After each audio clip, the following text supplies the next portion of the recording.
Forget gurus. Forget anyone claiming to be an online business expert without going through the challenges of entrepreneurship themselves. The Real Money, Real Business podcast is here to prove the best insights in online business comes from your fellow online business builders. We dig into stories of entrepreneurs selling their business on the Empire Flippers marketplace so that you can learn how they made their business profitable, how they overcame obstacles, and what lessons they learned in their online journey. If you want to take your business and your knowledge to the next level, you've come to the right podcast. Let's get started.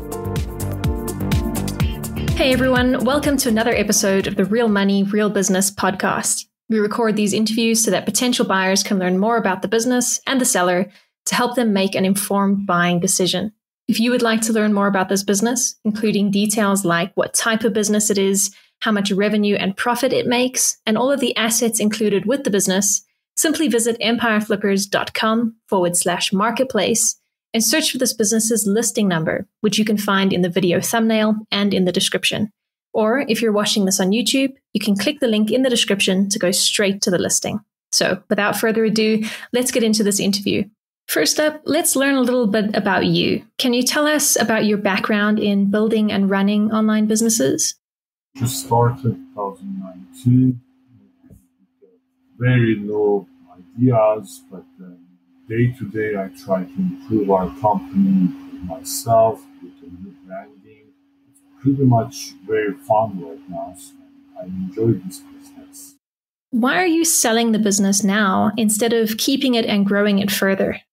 Unfortunately, due to my other businesses, I have a cabinetry business that I just recently want to sign a big contract that is going to take maybe 2 to 3 years of my time with full energy. And also the site that we're going to work, it's kind of far from my vacations and my home.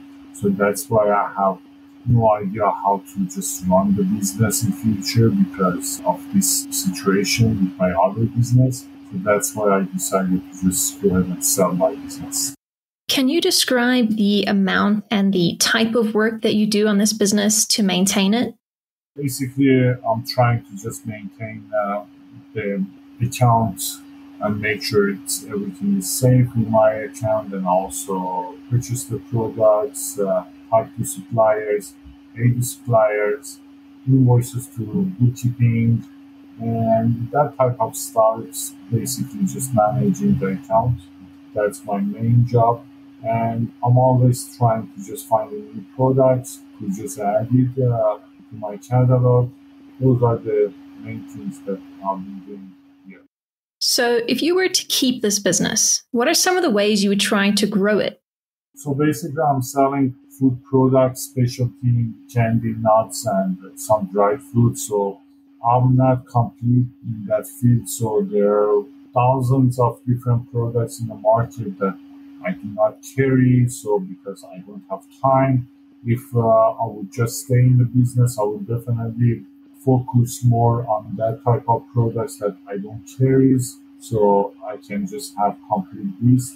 So basically, you can add over the thousands of products in future because it's good products and there's no limit for it. Right. And what would you say are the biggest risks with this business that buyers should be aware of? To be honest with you, I don't see any risk in this business because the main goal is to just grow in this business. So I just started 4 years ago, so I'm still moving forward. The only thing is you have to always make sure to keep your account safe and also follow all the Amazon policies, all the rules. Make sure performance notification is always clean. So I don't see any kind of risk because I'm trying to always just sell my own branded products. So that's gonna minimize any kind of risk or any complaint or any customer-related concerns. How much support are you willing to offer the buyer who acquires this business? I would definitely support the buyer. So basically, I still have some time to just support the buyers in any concern, any questions, any like account-related questions, I'm always available. So, they can reach me out. I can just come over. I can stay there. So I'm always available. In anyhow, I can just help. My main concern is these plants that I do, just like my kids. I always try to treat them very well, and I'm really proud when I see that these plants just growing up. And I would love to just see in the future that the new person who's going to carry these plants, they're going to be more successful than me. And that's going to be really, really happy news for me. That's why I'm trying to just on the side to support the buyers as much as I can. Got it. And regarding the sale of the business, would you agree to a non-compete? As I mentioned before, so I'm not trying to just do the same business because I'm always busy with my other business. So that's why I'm trying to just focus on my other business. I will get much, much more easier than to think about competing with any buyer. And as I mentioned, my whole goal is to just support the new buyer and have them to just do much successful business in the future. Are you open to negotiating something like an earn-out agreement?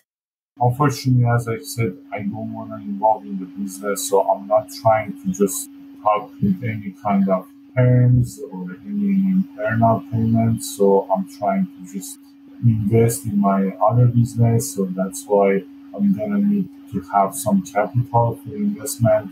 I would love to do any kind of earn-out payment, but the situation does not allow me to do that.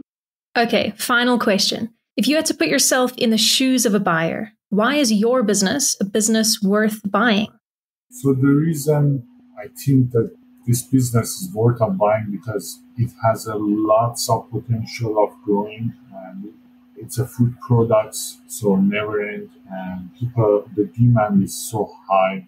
We don't do that much advertisement on Amazon. We don't have to have advertisement. There is no return policy. Customer cannot return the food products. That's one of the only categories on Amazon that we cannot return. And you don't have to have a hassle of return that also damaging the product. And, refunds to our customers is less than like 0.5% sometimes, which comparing with other categories that some sellers has over like 10 to 15% of return and refunds during the month. And we have lots of clients that they just come back and just buy again from us many, many times.